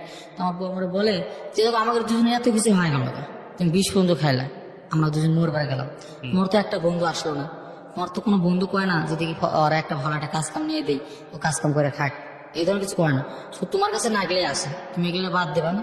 তো আমি করলাম দেখো 2-1 দিন পর আগে রুম টুম নিয়ে দেয়, আলাদা করে দিন।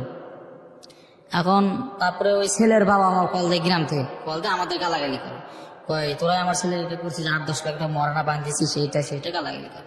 আমার বউ কাজে না আগে আলাদা করে দেয়। ওই ছেলে তো কান্দাকাটি করে যে আমার কাছে টাকা পয়সা নেই, কিছু নাই, যে আমার কিছুদিন রাখি। তো আমি মনে করি যে দেনা মেনা কইরা ওরা হচ্ছে আমার বাসায় 1 মাস রাখি, থাকুন খাউন সব খরচ সবকিছু আমি দেই। এই তো রোজারেদের ঘটনা গেছে, রোজারে থাকুন খরচ খাওয়ান খরচ সবকিছু আমি দিই। আসলে আমি যদি একটা প্যান্ট কিনবো, একটু প্যান্ট কেনার টাকা আমার কাছে ছিল না, ওরা দিতে। তো তারপরে ছেলে 1 মাস পরে চাকরি নেয়, 1 মাস পরে চাকরি নেওয়ার পরে এখন ওর রুমটা আলাদা করে দিলাম। কিন্তু আসলে যে সেকেন্ড যে বাচ্চাটা আমাদের, ওই ওরা কি আমি ভালো বিছানায় রাখলাম, তাকে আমি আর আমার বউ ওই যে মানে টাইসের উপরে থাকি, শুধু টাইসের উপরে থাকে। তারপর হচ্ছে আমার বউ পানি আসতে নাকি পড়ে গেছিল, তো বাচ্চাটা মানে ক্ষতি হয়েছে। ক্ষতি হওয়ার পরে তো আমার শাশুড়ি ফোন দিয়ে বলে যে বাচ্চাটা নষ্ট করে দেন তেন। তো আমার বাচ্চাটা এর মধ্যে হচ্ছে বাড়িতে আমার বউরে বাড়িতে পাঠাইলাম, পাঠাইলাম দেখো গ্রাম থেকে টাকা পয়সা কম খরচ হবে, এরকম কিছু করো। তো বাড়িতে গেছে, যা দেখেছে আসলে বাচ্চাটা নষ্ট হয়ে গেছে। আচ্ছা, বাচ্চাটা নষ্ট হয়ে গেছে। তো তারপরে এখন চলে আসে, 3-4 দিন পরে চলে আসো, 3-4 দিন পর চলে আসো, আমার বলে দিচ্ছে যে দেখো তুমি আসলে আমরা নিজে গ্রামে চলে না, আমাদের তুমি এই ধরনের বন্ধু বান্ধব বাদ দাও, এই ধরনের বন্ধু বান্ধব বাদ দাও, এগুলো আমার ভালো লাগে। তো আমি ওই ছেলেটা চাকরি নিয়ে দিলাম, এখন আলাদা রুম নিয়ে দিলাম। আমার বউ বাড়ি থেকে আসার পরে 4 দিন পর বাড়িতে আসার পরে আমি রুমটা ওই ছেলেকে আলাদা করে নিয়ে দিলাম। নিয়ে তারপরে কুরবানি রোজারিতে বাড়িতে গেলাম। বাড়িতে যাওয়ার পরে হচ্ছে ওই ছেলে বাবা যে আছে, মানে যেখানে দেখা পায় আমাদের সেখানকে, আমি আর যে ছেলে গেছিলাম বাসাইতে ওনার ছেলেকে, যেখানে দেখা পায় আমাদের খুব গালাগালি করে, মানে চাকর নিশ্চয় আমাদের মারতে, আমাদের জেল খাটাবে, এটা সেটা অনেক কিছু বলে, বাজে বাজে কথা বলে এলাকায়। আমার শ্বশুর বাড়িতে অনেক বাজে বাজে কথা বলছে, সব জায়গায় বাজে কথা বলছে। আমার বউ এগুলো সহ্য করতে পারে না, আমার সাথে শুধু ঝগড়া করে। এখন আবার ওই ঈদের ছুটির পরে ঢাকায় চলে আসি। তার মধ্যে ওই ছেলে কিন্তু বাবা মানে একটা বললো না যে আসলে ওগের কোনো দোষ নাই, আমরা হচ্ছে ওগের কাছে যা পড়ছিলাম, ওগের কোনো দোষ নাই, আমরা নিজে বিয়েটা করছি।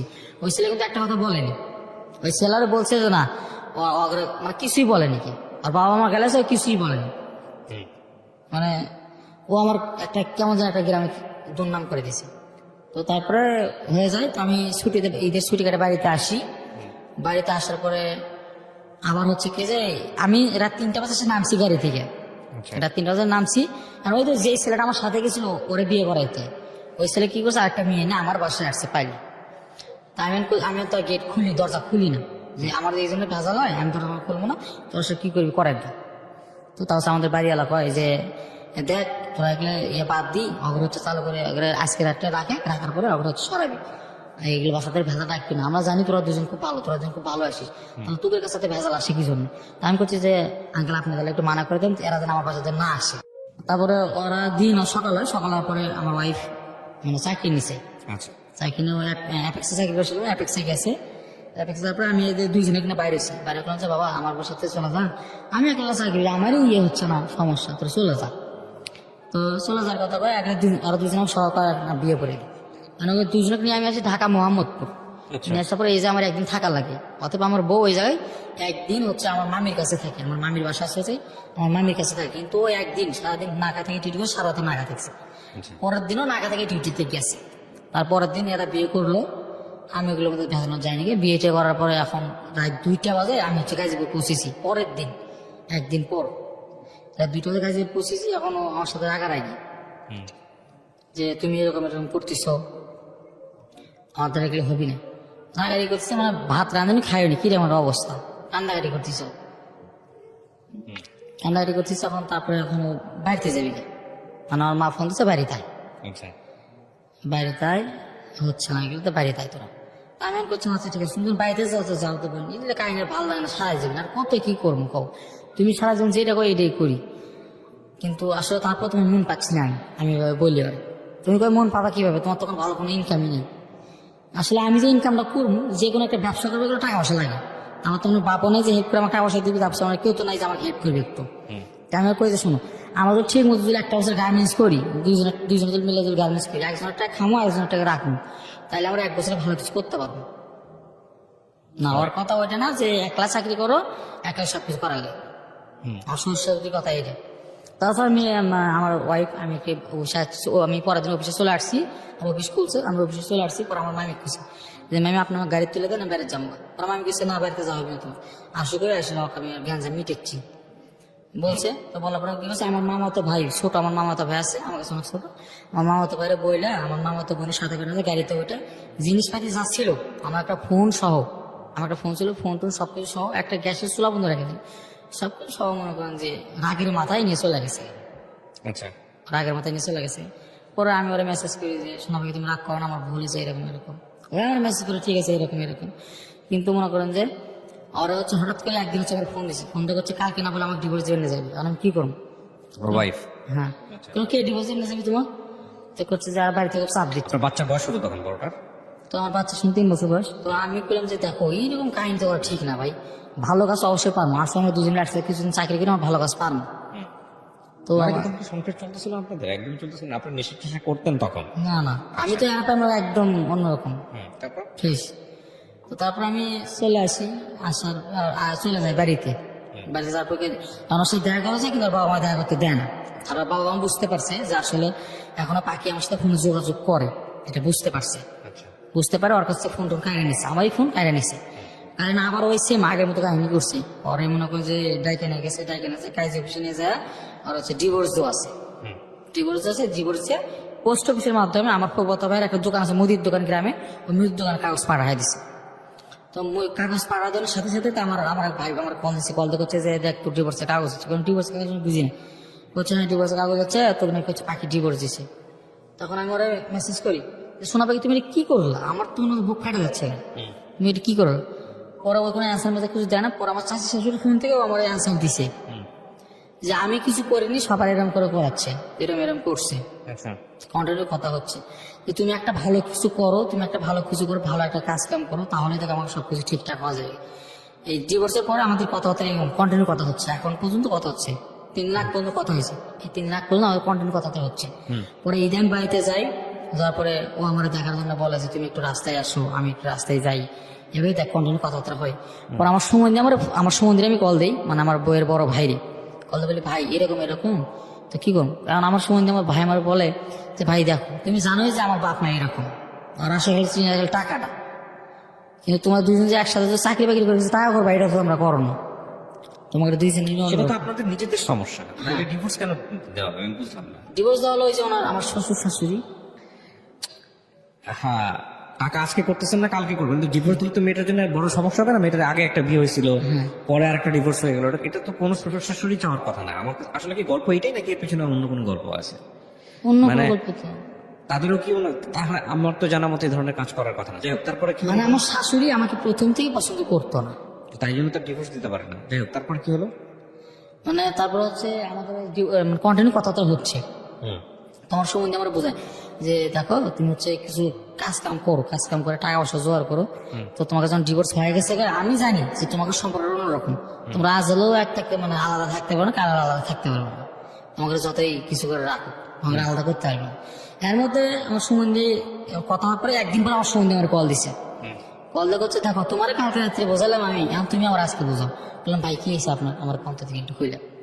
পরে করছে তোমার ভাই কোথায় ছাড়িয়ে দেওয়ার করছে, ভাবিকে ছেড়ে দিতে বলতেছে। বললাম ভাবি ছেড়ে দেওয়ার করছে মানে মানে ভাবিকে হচ্ছে আমার শাশুড়ি পছন্দ না, ভাবি ছেড়ে দেওয়ার গরু বিক্রি করছে, ভাইয়ের কাছে টাকা দেওয়ার জন্য। পরে আমি ভাইয়ের গেলাম ভাই শোনেন এগুলো কাজ কাম বাদ দিয়ে ওইগুলো কথা তো শুনে একটা কথা কই, ছোট ভাই মন খারাপ করেন কই কও, বললাম যে আপনি হচ্ছে একত করে হোক জেরেত করে হোক ওই ইটটা করছেন এখন হচ্ছে চুপ করে খালি ভাবি নিয়ে আপনি মেয়ে নিয়ে ঢাকায় চলে আসেন, যেদিন পারি করে পাবেন এই দিন যাইন, তাহলে ভালো হবে।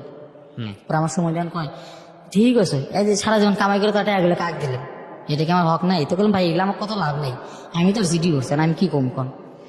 ঠিক হয়ে গেল। এখন মানে পাখির সাথে আমার কন্টিনিউ কথাবার্তা হচ্ছে, পাখির এখন কথা শুধু যে তুমি ভালো কিছু একটা করো, ভালো কিছু একটা কিছু করো, আমি করবো নাকি আমি বুঝে পাই না। আমি গার্মেন্টস চাকরি করি 13 থেকে 14 হাজার টাকা বেতন পাই, রুম ভাড়া দেওয়ার লাগে, খাওয়ার খরচা সব মনে হয় 6,000 টাকা আমার এইদিকে যায় না, 6,000 টাকা যায়। এখন আমি কি করবো আমি বুঝতে পারছি না। তখন কন্টির কথা হচ্ছে ঈদের মধ্যে বাড়িতে গেলাম, আসমু যেদিন সেদিন আমার এই কথা হচ্ছে, হওয়ার পরে আসার দিন রাত্রেবেলা মেসেজ করছি, ওর ফুপু না কে জানি দেখছে, দেখে বলার পরে একের মধ্যে ফোনটা কেড়ে নিছে, কিন্তু এখন এখন মেসেজের উত্তর দেয় না, 3 দিন হচ্ছে। কেন বললেন এই গল্পটা? জি, মানে আপনি রেডিওতে, আপনি আমার অনুষ্ঠান শুনেন কত বছর ধরে? আমি অনুষ্ঠান শুনি আনুমানিক 6 বছর তো পার হবে। 6 বছর ধরে। আপনার এই গল্পটা বলার পেছনে কারণটা কি? মানে কেন মনে হলো যে এখানে এসে গল্পটা বলবো আমি? কারণ আছে কোনো? এই যে সব ভুল তো আসলে আমারই। কেমনে? আপনার ভুলটা কোথায় আমাকে একটু বলুন তো। আমার ভুল এই তো, আমি ভালো কোনো কাজ করতে পারি না, আমার সমস্যা এই। আমি কাজ পাই, হ্যাঁ আমি কাজ পাই না, আমি টাকা পয়সা কামাই করতে পারতেছি না। আসলে আমি কি করলে যে বড় লোক আমি, এটাই আমি বুঝতে পারছি না। বড়লোক হওয়ার জন্যই সংসারটা ভেঙে গেল, এটাই আসলে রিজন? আপনি যাকে বিয়ে করছিলেন তারা কি অনেক বড় লোক? অনেক বড় লোক না, তবে আমার ফ্যামিলির চেয়ে একটু অন্যরকম। কিন্তু ওরা চিনি শুধু টাকা, আমার সম্বন্ধে সেম কাহিনী। কিন্তু আর আমি কি করলে যে টাকা হতে হবে, এটাই আমি বুঝি না। আচ্ছা, কি করবো আমি করবো কি? আপনার বাচ্চাটা কোথায়? কয় বছর বয়স? আমার বাচ্চা ওই বাড়িতে আছে, আমার শ্বশুর বাড়িতে আছে। কয় বছর বয়স ওর? ওর 3 বছর বয়স চলে। আপনি যে গল্প বললেন এই গল্পটা কতটুকু সত্য এটা নিরূপণ করা আমার পক্ষে সম্ভব না। আপনার অনেক কিছু এখানে আমরা পরিচয় গোপন করে গল্পটা প্রচার করলাম, তবে এটা ঠিক বিয়ে আপনার 2টা হয়েছে, এভাবে হয়েছে, সেই জায়গাটায় আমি জাজমেন্টে যেতে পারবো। বাট বাকি যেগুলো বলছেন ওগুলো কতটুকু সত্য সেটা বলা খুব মুশকিল, কারণ আমার কাছে এই জিনিসটা খুবই মানে সন্দেহপ্রবণ মনে হচ্ছে যে কোনো শ্বশুর শাশুড়ির কথা বাদ দেন, কোনো বাবা মাই বাংলাদেশের সামাজিকতায় মেয়ের বিয়ের ক্ষেত্রে অন্তত এটা চিন্তা করবে যে জামাই কিছু না করলেও যদি দুজনের মধ্যে ভালো সম্পর্ক থাকে, কিছু না করলেও করার সুযোগ আছে। আপনার বয়স কত মাত্র? আপনার বয়স সর্বোচ্চ 20 বছর। মানে আমার শ্বশুর করার কারণে আপনি যে কারণটা বললেন, হ্যাঁ, ওই যে আমি যে হচ্ছে মাসে যে 2টা বিয়ে করাইলাম, এটাই হচ্ছে সবচেয়ে বড় কারণ। যে তোমারই চলে না, তুমি আবার করালে কি জন্য?